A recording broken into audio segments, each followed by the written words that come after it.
Silvio Di Blasi, I'm the director of the Thomas International Center, and we have here with us today Jacques Mistrot, Dr. Jacques Mistrot, who is one of our friends and supporters, and he's a physician, a surgeon.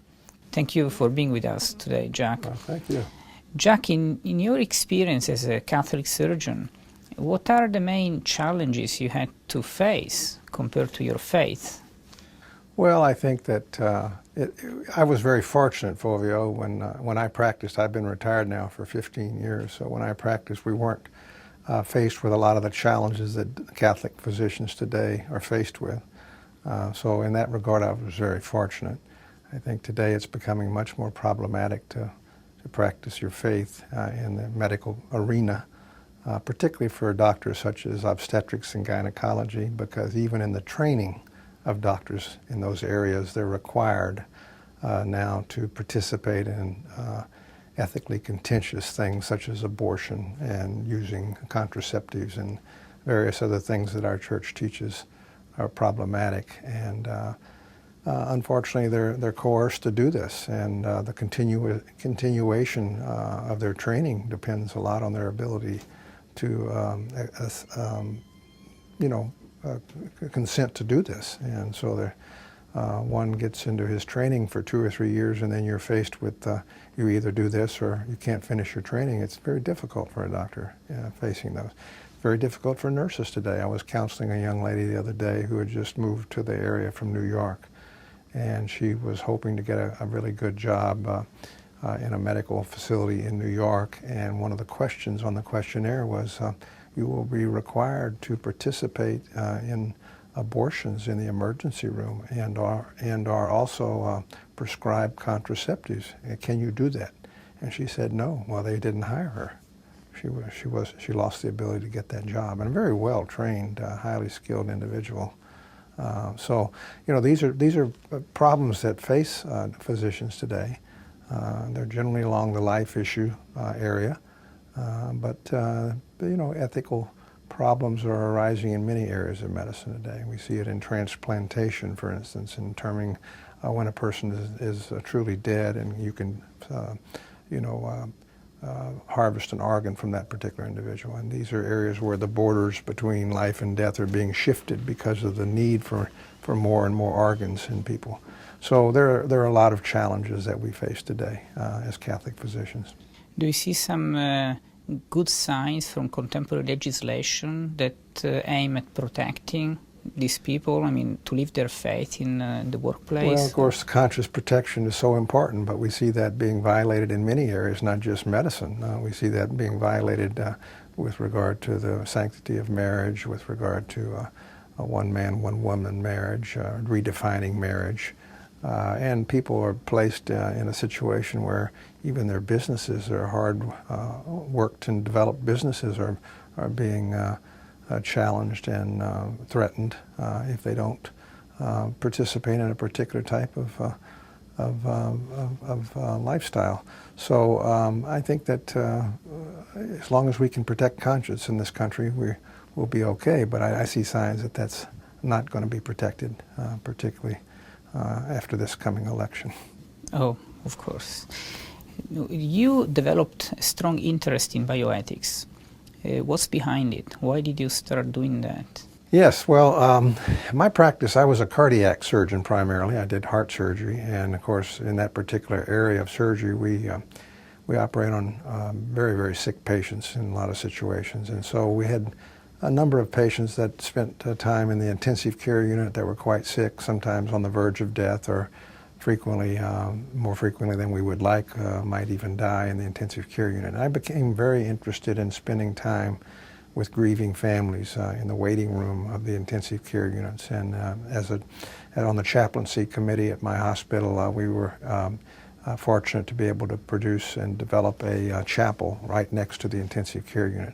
And as the years progressed, I was able to spend time in the chapel praying with families. And I developed a really strong bond with many families who were faced with very, very ill, sick loved one in the intensive care unit. So along those lines, I saw that it was very difficult for families dealing with those situations. And after I retired, I decided that, you know, I would like to try to help educate people along those lines. They had very difficult decisions to make, whether to continue a ventilator or to continue certain medications in a particular situation.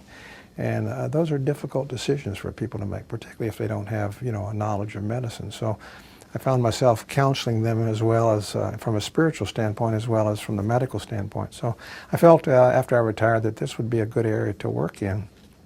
And I became particularly interested in end-of-life issues. And that's how I first got interested in bioethics, trying to develop a talk in that particular area. And as time went by, I was able to have other men join me who were expertise in other areas, and we put together a course in bioethics for the Bishop of Raleigh, and we dealt with all of these life bioethic issues.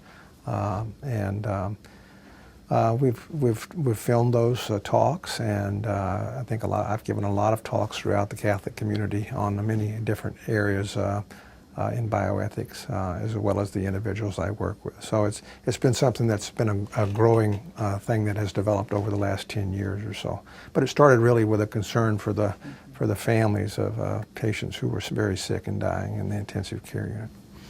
I understand that as a professional you also served in some bioethics committee. So in hospitals, I understand. Well, we had ethics committees in the hospitals, but frankly, they didn't deal with these life issues as much as they dealt with is the patient being informed properly on a particular type of research that might be being done in the hospital. So it was more about proper informed consent than it was really about dealing with life and death issues. So yes, it was an ethics committee, but not in the sense that we would like to consider bioethics from a Catholic perspective. I've been on a number of committees, both nationally and locally, dealing with particular problems related to ethics, particularly disabled people. I was on the National Catholic Partnership of Disability committee for with the Cardinal DiNardo, and we did a lot of work with regard to disabled Catholics and ethical issues involved with that. So it's sort of expanded into other particular areas, but most of the ethics work that I did when I was in practice dealt with these hospital research oriented type of issues and not really life and death type issues that I find myself being involved with today. Mm-hmm. Would you change the way in which ethics committees work in the hospitals? Oh, absolutely. I think they need to look at a lot of issues, not just whether research is being done ethically and whether the patient is being informed properly. I think we need to look at a lot of different issues with regard to transplantation, for instance, is a particular area that I see a lot of changes occurring. You know, defining when a person is able to be used as a donor would require the person is defined dead, and there are different ways to define death. We used to use only the cardiorespiratory definition, where the heart would either stop beating or the patient would stop breathing, but now we use brain death as well, and that can be a difficult area to deal with because the criteria for brain death are very, very strict, and I don't feel that strict criteria are being followed in some hospitals, particularly if they're hospitals that need to provide organs for recipients that are dying. We lose about 60,000 people a year in the United States alone who are waiting for an organ to be transplanted. So you can see there's a tremendous pressure on doctors to provide more organs for these people that are dying. And one of the ways they're doing that is moving the goalpost, so to speak, of defining death, and that's a difficult area. And I think ethics committees really need to be looking at that carefully. That's a very important issue. The market of organs has been on the news recently a lot. Yes. What's your reaction? What do you think? Well, not only by defining death differently in our own country in terms of acquiring organs, but the international black market of organs, as we know, exists in certain countries. Political prisoners, for instance, in China, we know that organs are harvested and sold on international markets. We know in India that people are coerced to sell a kidney, for instance, or they are offered a lot of money that would be a lot of money for them when they're very poor. It may not be very much money to us to provide an organ. So those are difficult areas, and they need to be looked at too. We don't see too much of that going on in our own country right now, fortunately, but it is an international problem. Well, I was thinking also of the baby's organs and the unborn organs. I was personally very surprised about the numbers of this business and how much people didn't seem to care. Yeah. Well, fetal tissue is a very difficult area too, and that's an area that's really being abused in our country. It's been in the news a lot. And I think when you say people don't seem to care, and that's because the whole attitude about life in a fetus has changed since we now have legislated the fact that abortion is legal. And it's being pushed and pushed and pushed in terms of when is a person still not a person yet, and abortion can be done. We're talking 20 weeks, and I want to push it to 24 or even up to term, and sometimes post-term. So I see that as a real challenge to our society today. I think most people feel that that's wrong, but because abortion is allowed and pushed very strongly from a political standpoint, people have stopped thinking about things such as a fetus and tissues. And so that's an area that's being abused a lot without a lot of recognition or care, it seems like. And I think that all started with the legislation to approve abortion in this country. I'm not sure many people have the right perception on how close our legislation is to infanticide. I'm thinking of the famous law, the Born Alive Infant Protection Act, and why it was actually passed. And also I'm thinking of partial birth abortion and how much, the limit is being pushed forward, and it might be a risk even in the next few months or years. So can you summarize actually what the real facts are about this kind of abortions and infanticide, and so that actually we can visualize what the real issue is? Yeah, I think that that's a real difficult area, particularly with the upcoming election. I think that that's been part of the Democratic National Platform, is to move that goalpost, so to speak, in this area as well. When is it authorized and allowable to do an abortion, even after, if a mother wanted an abortion, even at the point of term, but yet the baby was born alive, if she wanted the abortion, then the doctor would have the right to kill that child because an abortion had been hoped for and that the child was born alive. And this happened, right? This happens. And how did that happen in the hospitals? Let's say that you have this alive baby in your hands. I mean, what do you do? Well, they basically neglected the child. The child needs warmth, it needs nutrition, food, and they've just basically neglected it. They haven't necessarily done something to actually kill it, but they have just basically neglected the child and until it died. And let it die, yeah. And that happened already, and for some reason some people want it to be that way, right? So it's part of the plan. Yeah, I think so. I think that there are people who say that if a mother has the right to decide when she wants a child, and if she doesn't want the child, she has the right to remove that up to a certain particular point, even to the point where the child is viable, and the child is by mistake born alive, she has the right still to neglect that child and let it die. It's a very sad scenario and a very sad example of what's happening in our society. And what is the partial birth abortion? What is, I'm sorry? The partial birth abortion? Partial birth abortion would be a child that is still in utero, but that it would be difficult to remove it with the normal techniques of abortion. So what they do, basically, the difficult area is the fact that the head is developed enough that it cannot be delivered through the vaginal canal without hurting the mother. So what they do is they go in and actually decompress the skull and destroy the brain and allow the bones, which are very flexible in a baby or in a fetus, to be collapsed so that it can be delivered through the vaginal canal. And it's called partial because the baby is already delivered, right? The baby is probably very viable at that point in time. So if the child were delivered at that point in time, we know many children, C-sections, cesarean sections have to be done at that stage in development for some emergency, those babies are perfectly viable. They can live. My memory of this procedure is that they switch the position of the baby so that they deliver the baby up to the point in which just the head remains inside, Exactly. right? So you do have the baby in your hands moving, and then what do? They use a scissor and they go in through the back of the neck and they basically kill the child there by damaging and severing the spinal cord. At that point in time, they extract some of the brain tissue and collapse the skull so they can deliver the rest so of the the baby is alive in their hands at a certain point.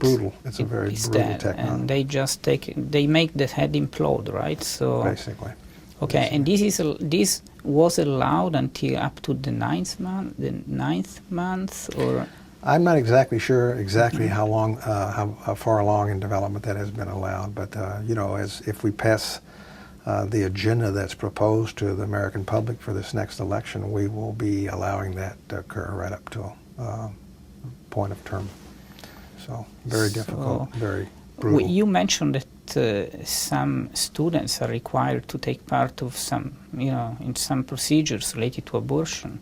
Would these procedures include actually actively participating in these kinds of procedures? I suppose that you could, if you can require them to do that, you might have to require them to have aptitude in all types of abortions. I mean, that's part of what an obstetric and gynecology program now trains doctors to do, not just deliver viable children by vaginal or cesarean section and take care of them up until the point where they're developed, but also provide that service to the mother who doesn't want the child. And so if one has to be trained in that particular area, I would assume that it would include all types of abortion, including partial birth abortion. Okay. Well, it is difficult for Catholic physicians at this point to be really consistent. What would be your best advice to especially young students who want to be physicians? Well, I think that's a very difficult area because I think we need obstetrics and gynecologists, and I think if you're going to take a large percentage of them and take them out of the ability to be trained in that area on ethical considerations, then you're going to certainly diminish the population of doctors produced in that area. I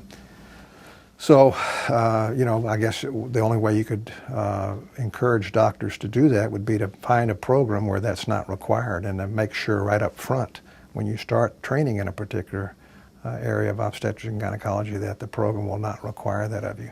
Unfortunately, the government can coerce programs to do this by withholding Medicare, Medicaid funds, and various other ways of doing that. So, it's become increasingly difficult for a program to survive today without Medicare and Medicaid funds. So, it's a difficult area. We just have to say, that's an area you really need to know whether you're going to be required to do this. And if you are, then you probably need to pick a different field of medicine. Let's close with your best, your worst and your best memory in your practice as a physician related to your being Catholic, and your faith, your ethics. I think the most important thing for me was the ability to be able to pray with patients, particularly before surgery.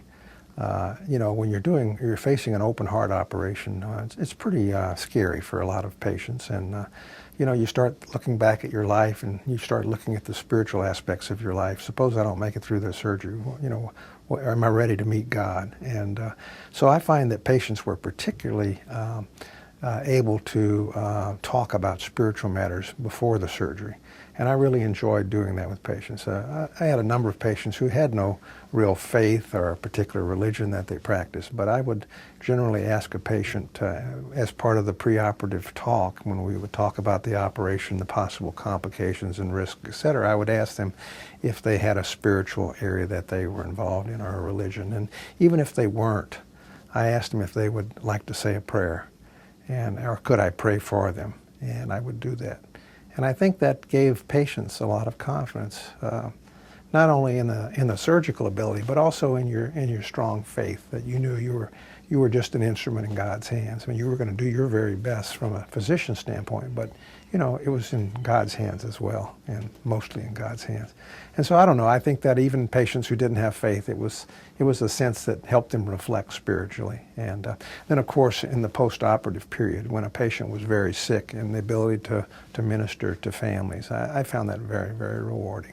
These people are, you know, in anguish with a loved one, particularly if it was an operation that supposedly had good success and something went wrong and a complication developed, kidney failure or some other problem that developed in close proximity to the surgery that put the patient's life on a knife's edge, and particularly when a patient started to go downhill and was, you know, a lot of families were really in anguish with that. And to be able to pray with them and to comfort them and to talk to them every day, and sometimes several hours, times a day, hour to hour, as the patients was going through that difficult time, it was just very, very rewarding for me. It helped me recognize that I'm just an instrument. Excellent. Thank you very much, Jacques. And we are looking forward to seeing your next classes on our website on bioethics. Well, thank you. Okay, until next time.